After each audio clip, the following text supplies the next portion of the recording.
اللہ کے حبیب غیب داں نبی صلی اللہ علیہ وآلہ وسلم نے کہ تم میں کا کوئی جب بھی برائی دیکھے، یعنی جب بھی آپ کے سامنے ہمارے سامنے کوئی برائی کی جائے تو آقا کریم صلی اللہ علیہ وآلہ وسلم فرماتے ہیں کہ اس پر لازم ہے، اس پر یہ بات لازم ہے کہ اگر اللہ تبارک و تعالیٰ نے اس کو طاقت دی ہے، قوت دی ہے، تو وہ طاقت کے بل پر اس برائی کو روکے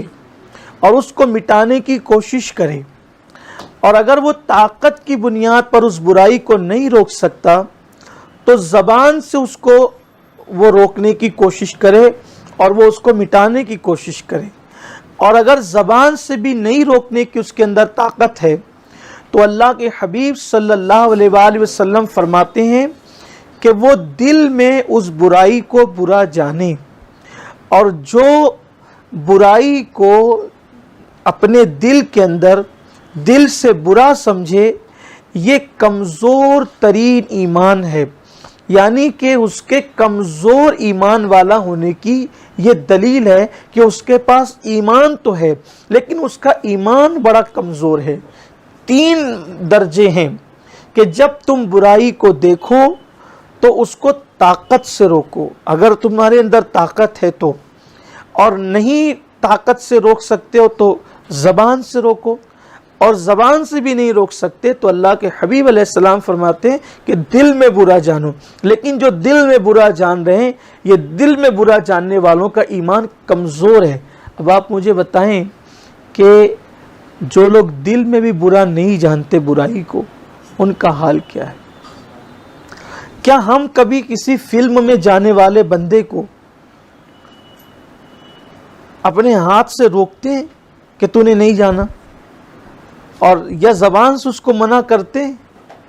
بلکہ العیاذ باللہ ہمارا حال تو یہ ہو گیا ہے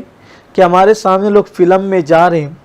ہمارے سامنے لوگ سیریل دیکھ رہے ہیں، لوگ تو لوگ ہیں، خود کے بچے، خود کی بیوی، خود کی بہنیں، خود کی ماں، خود کا باپ گھر میں بیٹھ کر لاک ڈاؤن کے پیریڈ میں، جبکہ لوگ لقمے کو محتاج ہوئے چند دن پہلے، اور اب بہت سارے علاقوں میں کاروبار شروع ہوا ہے، بہت سارے علاقوں میں تو اب بھی کاروبار کی پوزیشن بہت زیادہ خستہ حال ہے، ان حالات میں فلم دیکھے جا رہے ہیں، سیریل دیکھے جا رہے ہیں، اور معاذ اللہ جو ہے وہ گانے سنے جا رہے ہیں، گھر کا بندہ دیکھ رہا ہے کہ یہ سب ہو رہا ہے۔ بتائیں کہ کبھی ہم نے اس کو روکنے کی کوشش کی ہاتھ سے یا زبان سے؟ کبھی روکنے کی کوشش کی؟ بلکہ روکنا تو دور کی بات ہے، ہاتھ اور زبان سے کیا ہم نے کبھی اس کو دل میں برا جانا؟ جو دل میں برا جانے برائی کو وہ کمزور ایمان والا ہے، اور جو برائی کو برا بھی نہ جانے اس کے ایمان کا کیا ٹھکانہ ہے، اس کے ایمان کا حال کیا ہے؟ میرے پیارے آقا صلی اللہ علیہ وسلم کے پیارے دیوانوں، ہم پڑوسی کو نہیں روک سکتے گناہ سے، ہم باہر عوام کو نہیں روک سکتے، اپنے گھر کے اندر تو لوگوں کو گناہ سے روک سکتے ہیں، لیکن شاید ہم ایسا نہیں کر رہے ہیں، اور ہم ایسا نہیں کر رہے ہیں اس کا نتیجہ کیا ہے، اس کا انجام کیا ہے؟ اللہ کے رسول صلی اللہ علیہ وآلہ وسلم کے فرمان کا مفہوم ہے، بلکہ فرمان کا پس منظر کیا ہے، تھوڑا سا میں اس پر توجہ چاہتا ہوں۔ اللہ رب العزت کا ارشاد ہے کہ امر بالمعروف نہی عن المنکر کرتے رہو، یعنی نیکی کا حکم دیتے رہو اور برائی سے روکتے رہو۔ پھر آقا علیہ السلام ارشاد فرماتے ہیں کہ اگر ایسا وقت آ جائے، حدیث پاک کا مفہوم ہے، اللہ کے حبیب فرماتے ایسا وقت آ جائے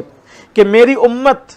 لوگوں کو نیکی کا حکم دینا اور بری باتوں سے منع کرنا چھوڑ دے گی تو ان پر وقت ایسا آئے گا کہ وہ دعا مانگیں گے تو ان کی دعا قبول نہیں ہوگی،